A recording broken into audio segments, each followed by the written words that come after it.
Hi, my name is Hetty Hughes and I'm a PhD student at the moment doing my PhD in the use and reception of blood on the Shakespearean stage. So that's why I'm going to talk a little bit today about blood in Shakespearean times and Lady Macbeth within the play Macbeth, obviously.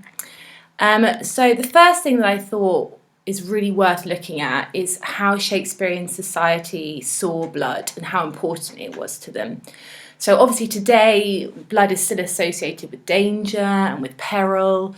That's widely understood. But in the Shakespearean times, that significance was even more. They thought it was even more powerful. For example, they didn't think it was just a biological part of your body that carried around red blood cells like we understand now.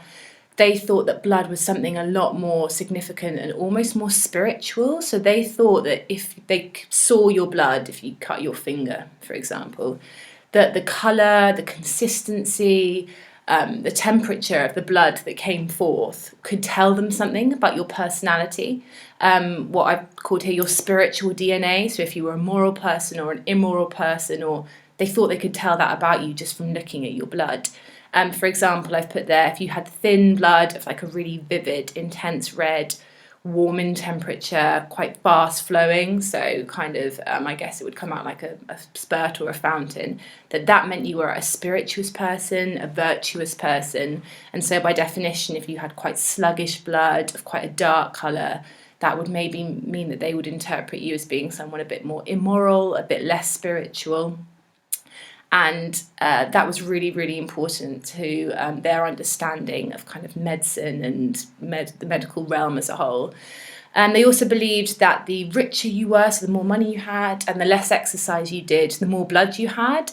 They thought that food produced blood. So if you ate a lot, you would have more blood. They also thought that the elderly were kind of shriveled. So as you age, they believed that the amount of blood you had in your body dried up. And so when Lady Macbeth talks about Duncan and expresses surprise at the old man to have so much blood in him, she's surprised because they believed that the older you got, the less blood you had. And obviously that's an indication of just how much blood the Macbeths shed when they went and murdered Duncan. So in particular, female Shakespearean blood. So we know that the Shakespearean audience would have understood blood to have kind of spiritual tropes and be able to tell us something about that. Female Shakespearean blood was kind of even more extreme. So menstrual blood in particular was believed to have all these kind of crazy properties to it. For example, it was believed to be able to dull steel, so weaponry, or if you were in agriculture, your tools, your lathes, your blades for the land, menstrual blood was believed to be able to dull that. It was believed to drive dogs mad, kill crops, again, really bad for agriculture, sour wine. It has been recorded as being used like in love potions, so to try and make people fall in love with you. That's the power it was believed to have. It was believed to infect children and husbands, so spread diseases or even start illnesses. And it was also believed to excoriate the penis, which is awful and probably makes you wince, but that word literally means remove the top layer of skin. So that was a kind of like abrasive, corruptive power female menstrual blood was believed to have. And of course, all this is tied in quite closely with witchcraft, because a lot of those sound like the kinds of things that witches were believed to be able to do. And why witches are predominantly viewed as female, because female blood was believed to have these properties. And that's really important when we think about the character of Lady Macbeth and when she's saying, out, out, damn spot. And in her quotes where she directly asked for her own blood to be stopped, this is the kind of power that female blood held and that the audience would know that it held. These are three illnesses that the Shakespearean audience believed you could have, a woman could have, if for some reason that monthly blood flow stopped. So obviously these are the kind of side effects of what happens when menstrual blood leaves the body, the impact it can have on the outside. If you retained that blood within the body, it was believed to have unbelievably damaging consequences for the female body. So I won't list what the symptoms of all three of these, but green sickness, hysteria, uterine fury. These are very real illnesses that were believed to afflict Renaissance women. So hysteria, for example, it was believed that you could have fits, You'd have pale skin, sunken eyes, maybe even delusions. And if we think about Lady Macbeth and her sleepwalking, obviously imagining people that aren't there, there does seem to maybe be a suggestion from Shakespeare that Lady Macbeth was suffering from hysteria, maybe because of, in our next quote that I'll show you, her calling to keep that dangerous female blood within her body. So this is the one that I'm talking about. So in Act 1, Scene 4, and this is from the address to the spirit, so come, come, you spirits that dwell on mortal thoughts. It's that address. And Lady Macbeth says, make thick my blood, stop up the access and passage to remorse, that no compunctious visitings of nature shake my fell purpose.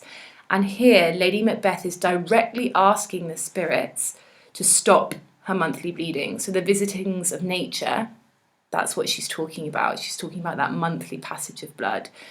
So when she's saying, make thick my blood, that image of coagulated, viscous blood, she literally wants the blood in her body to become so sluggish and so thick that it can't pass anymore, it can't flow anymore, and the monthly bleedings will stop, keeping all of that dangerous potential of blood, corrosive, dangerous, damaging to children, physically harmful. She wants to keep that within her body. She wants to keep that evil within her. And so she can perform the deed that she thinks she has to, which is the murder of the king. I've written a couple of annotations on here. I won't read them all out to you. We've already talked about thickness of blood being important.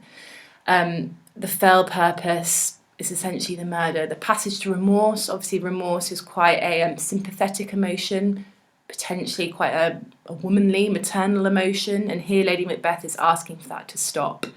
Another important thing to consider here is that obviously if you're asking not to have visitings of nature or monthly bleeding, you're also rejecting the possibility of becoming a mother, because without monthly bleeding, that's part of the reproductive cycle. So without that, you can't be a mother.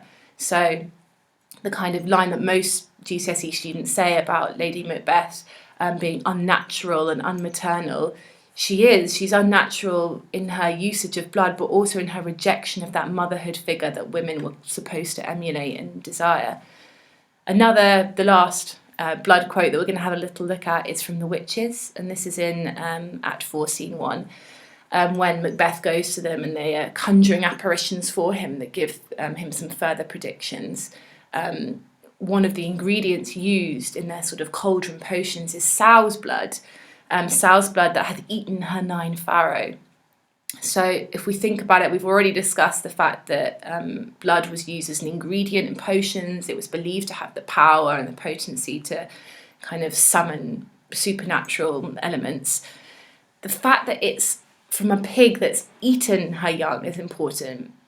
We've talked about how the previous quote was a rejection of motherhood, that asking to not have any visitings of nature was basically saying, I don't want to be a mother, I just want to focus on evil.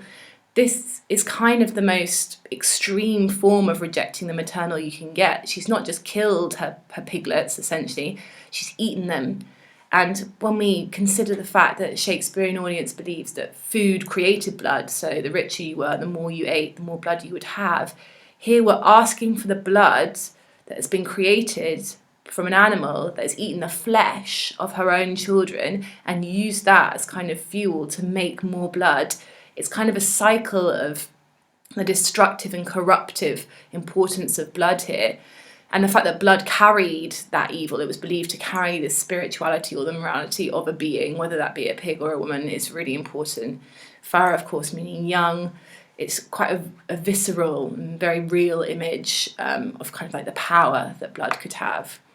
That's a really quick summary of blood, particularly with the character of Lady Macbeth, also of The Witches. If you have any questions that you want to ask about blood, or if this is a subject that interests you and you're looking to really include that context in your answers that's a little bit unusual to get those 8s and 9s, please do tweet me at Hetty Hughes, or if you have any questions, I'd be more than happy to answer them. Thank you very much for your time, and I hope that was useful. Thank you.